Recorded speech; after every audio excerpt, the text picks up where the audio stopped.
Filipus Christian kemarin dalam kesaksiannya. Saya pernah merespon video dari saudara saya ini, si Didit Yuli sama siapa ini, Luis Prasetyo. Itu mereka mengatakan dicari nama saya di data apa namanya itu tidak muncul nama saya. Yang tidak pernah ada Filipus. Yang dipecahkan itu gelas, piring, teka-teki, misteri. Nah, dia ngeles. Ini namanya adalah nama baptis. Ya, nggak jelas ini orang ini. Christian ini kalau nggak salah dia ngaku dari gereja Pantai Costa. Istilah-istilahnya Filipus ini ya, dia sama sekali nggak ngerti loh tentang hal-hal begini ya, istilah-istilah dalam sekolah teologi ya, istilah-istilah dalam kekristenan itu dia nggak ngerti. Gitu aja dia ngaku mantan pendeta dari planet Mars. Di sana ada ya yang digembalakan. Apa yang digembalakan di planet Mars ya? Saya nggak tahu lah.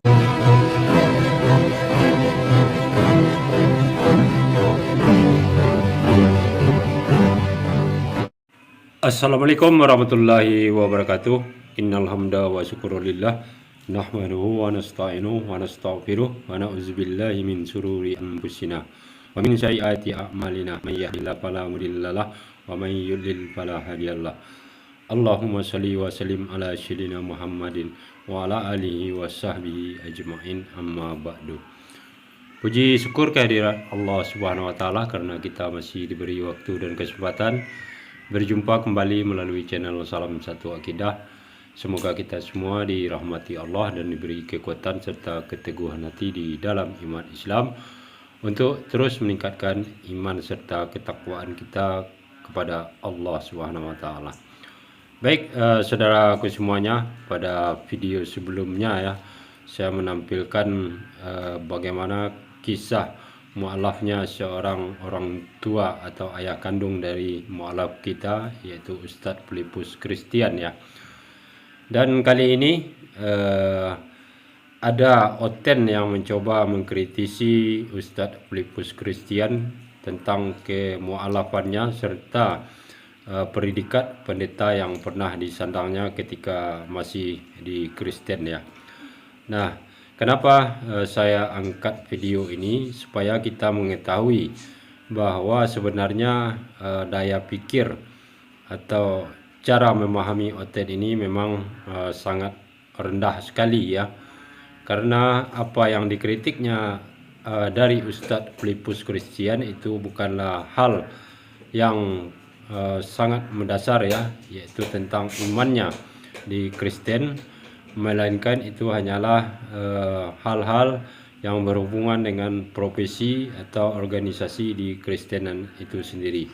Nah, bisa jadi karena Ustadz Filipus Christian sudah sangat lama ya meninggalkan Kristen, kalaupun dahulu beliau ini adalah seorang pendeta dan pernah mengenyam pendidikan teologi ya, tentu seiring berjalan waktu itu akan sudah banyak yang dilupakan ya, sehingga ketika dia bercerita pada saat sekarang bisa saja dia keliru untuk menyampaikan tentang yang pernah dialami ketika Kristen ya. Nah, begitu juga kalau Oten ini paham bahwa setiap istilah itu setiap orang akan berbeda memahaminya. Apalagi Ustadz Filipus Christian adalah berasal dari Manado ya. Mungkin tradisi atau budaya di Manado akan berbeda menyebutkan istilah-istilah walaupun itu adalah istilah umum ya. Karena itu dapat kita buktikan berdasarkan logika. Jadi hal yang dikomentari atau dikritisi oleh Didit Yuli ini kalau menurut saya adalah hal-hal yang sepele dan receh sekali ya. Jadi itu makanya daya pikir serta keluasan berpikir dalam menilai atau memandang sesuatu itu sangat terbatas sekali. Nah, bagaimana video selengkapnya dia mengkritik Ustadz Filipus Christian, kita akan dengar bersama. Setelah itu kita akan berikan komentar kembali. Selamat mendengarkan.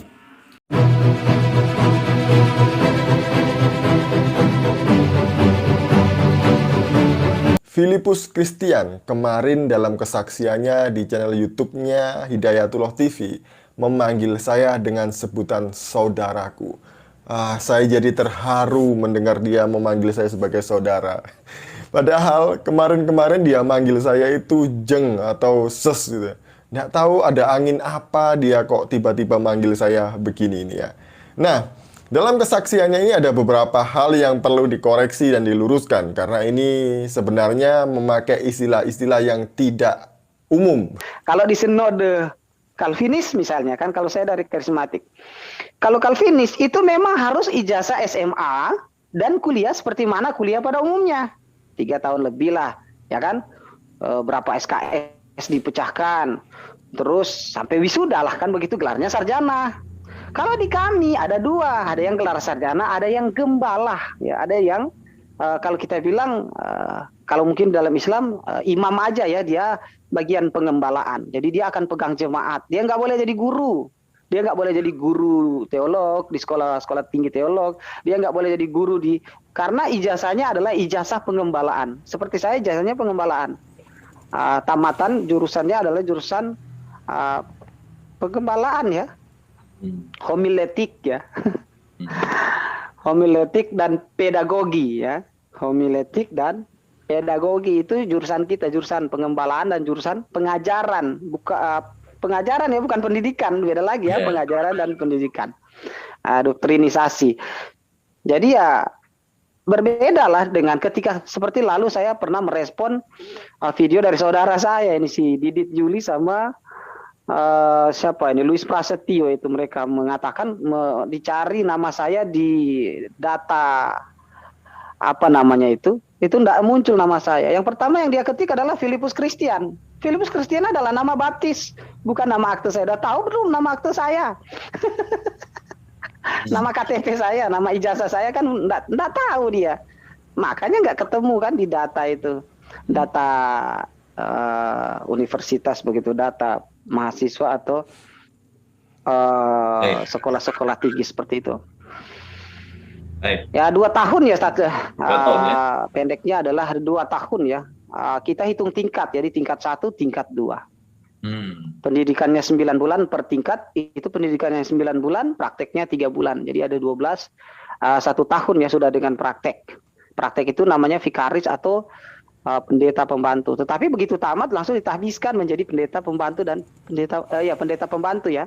Kemudian setelah pelayanan beberapa tahun ditahbiskan menjadi pendeta muda. Kemudian setelah pelayanan beberapa tahun akan ditahbiskan menjadi pendeta. Saya sampai level pendeta muda. Baik. Tuh kan, kalau Bapak Ibu jeli mendengar, pasti Bapak Ibu menemukan kosakata-kosakata yang tidak umum dipakai, yang dilontarkan oleh Filipus Christian. Misalnya, yang pertama, dia tadi mengatakan sinode Calvinis. Nah, sinode Calvinis ini kan nggak pernah ada dan nggak umum dipakai. Yang ada itu adalah gereja-gereja Calvinis. Gereja-gereja Calvinis ini umumnya adalah gereja Protestan, yaitu gereja yang menganut teologi Calvinis. Jadi itu yang dimaksud dengan gereja Calvinis. Kalau sinode Calvinis itu tidak pernah ada, Filipus. Kemudian yang kedua, berapa SKS dipecahkan? Tadi dengarkan ya. Yang dipecahkan itu gelas, piring, teka-teki, misteri. Nah, kalau SKS itu nggak dipecahkan. SKS itu harus diikuti dan diselesaikan gitu. Masa ada SKS dipecahkan? Kok ya ada istilah-istilah begini ya? Saya aja bingung denger dia ngomong itu. Kayaknya kosakatanya itu loh nggak umum dan kemudian tata bahasanya juga nggak jelas. Yang ketiga, dia tadi juga ngomong gelar sarjana dan gembala. Emang ada ya gelar gembala dari sekolah teologi? Nggak ada. Gembala itu bukan gelar yang didapat dari sekolah teologi ya, tapi sebuah jabatan gerejawi yang diberikan, dimandatkan oleh sinode. Jadi ada surat tugasnya. Itu bukan gelar yang didapat dari sekolah teologi ya. Ini juga ngawur lagi. Nah, kemudian ada ijazah penggembalaan. Ya nggak pernah ada ijazah penggembalaan. Yang ada itu ya ijazah sesuai dengan jurusan. Kalau misalnya jurusan kependetaan, ya ijazahnya STH. Kemudian jurusan misiologi seperti saya, gelarnya itu SMIS. Kemudian jurusan PAK, Pendidikan Agama Kristen, itu juga gelarnya SPDK. Kalau sekarang cukup SPD saja. Jadi itu ndak ada gelar penggembalaan itu atau ijazah penggembalaan. Kemudian jurusan penggembalaan, homiletik dan pedagogi. Ini apalagi jurusan penggembalaan. Di sekolah teologi itu nggak ada yang namanya jurusan penggembalaan. Yang ada itu adalah jurusan kependetaan atau program studinya teologia kependetaan. Nanti kalau lulus dia gelarnya STH. Kemudian jurusan homiletika juga nggak ada. Karena homiletika itu adalah mata kuliah seni mengenai berkhotbah. Bagaimana cara seseorang berkhotbah dengan baik dan benar. Itu namanya mata kuliahnya adalah homiletika. Kemudian pedagogi. Pedagogi ini setahu saya adalah mata kuliah untuk program pendidikan agama Kristen. Untuk sekolah teologi yang jurusannya kependetaan, misiologia, musik gerejawi, itu setahu saya tidak ada ini. Kalaupun ada itu hanya sekilas dibahas saja. Misalnya PAK 1, PAK 2, PAK anak, PAK dewasa. Nah itu kalau untuk pedagogi secara keseluruhan tidak ada. Yang membahas ini secara mendalam adalah mata jurusan pendidikan agama Kristen. Nah ngapain belajar pedagogi, andragogi? Nah itu yang belajar adalah PAK. Kalau teologia ataupun misiologia itu tidak belajar hal seperti ini. Kemudian dia bilang tadi itu namanya tidak ditemukan di data mahasiswa atau universitas. Yang dimaksud dia ini pangkalan data dikti. Ya memang waktu saya cari nggak ada nama Filipus Kristian. Dia ngeles, ini namanya adalah nama baptis. Ya masa iya nama baptis Filipus Kristian. Biasanya nama baptis itu satu aja. Filipus, kemudian Matius, Markus, Lukas. Nah gitu-gitu ya, nggak ada Filipus Kristian. Nah ini namanya siapa sih orang ini? Kan kok namanya katanya ini nama baptis. Nggak jelas ini orang ini.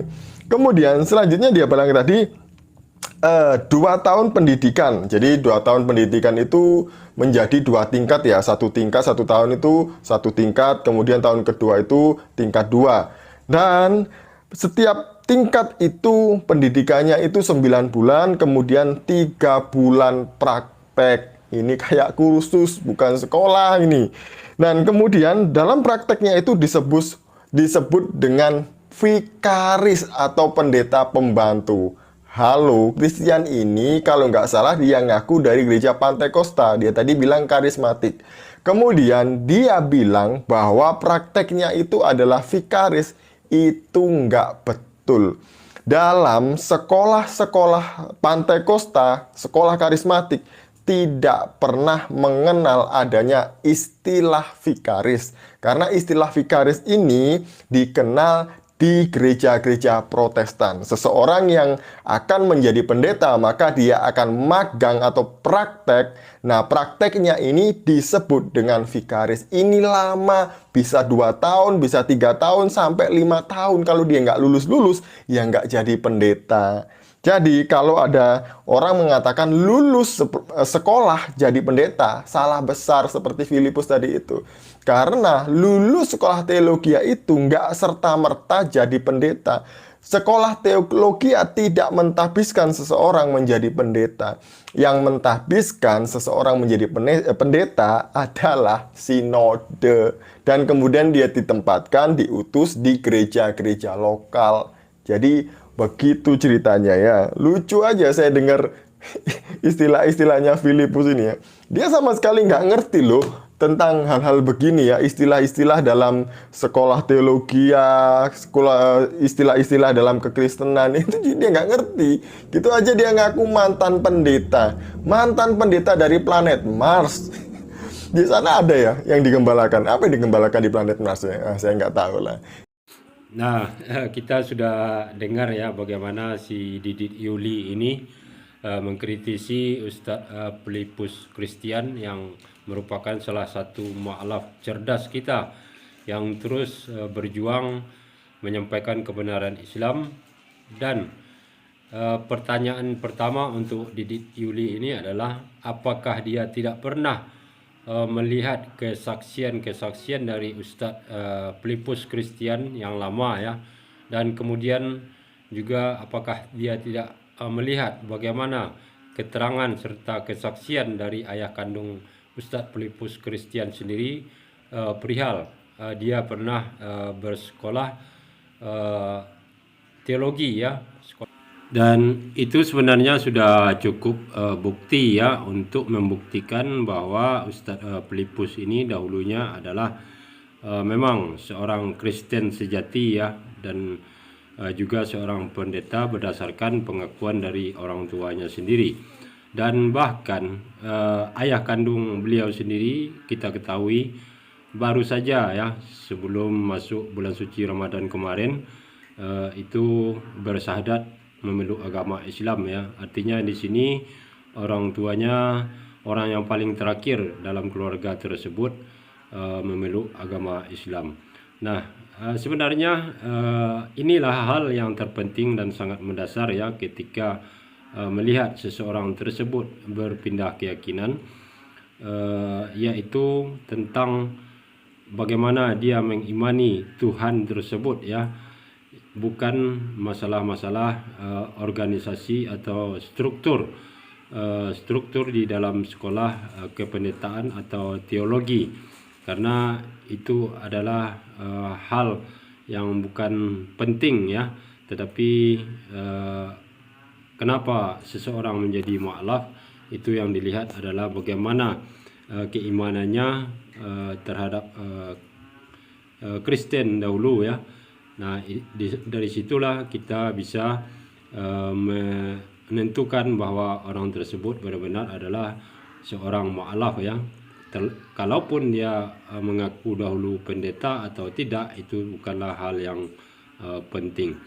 Jadi pemahaman serta apa yang dikritisi Didit Yuli ini seharusnya tidak perlu ya untuk diperdebatkan, karena hal tersebut sudah lama dilupakan oleh Ustadz Filipus Christian, dan bisa saja sudah lupa ya. Dan itu bisa kita buktikan juga bahwa jangankan masalah keyakinan agama ya, masalah lain pun yang sering kita lakukan setiap hari dan kita fokuskan, apabila kita sudah tinggalkan bertahun-tahun, maka kita akan mulai lupa dan salah dalam menceritakan kembali yang pernah kita alami tersebut. Jadi demikianlah saudaraku semuanya, bagaimana tingkat pemahaman oten-oten ini dalam melihat atau menilai suatu masalah ya. Dan tentu saja ini membuktikan juga bahwa mereka akan tetap di dalam kekufuran ya, yang menyatakan Yesus adalah Tuhan ya, padahal Yesus adalah utusan, adalah manusia ya, yang serupa dengan kita semua makhluk ciptaan Allah Subhanahu wa taala. Terima kasih atas perhatiannya. Assalamualaikum warahmatullahi wabarakatuh.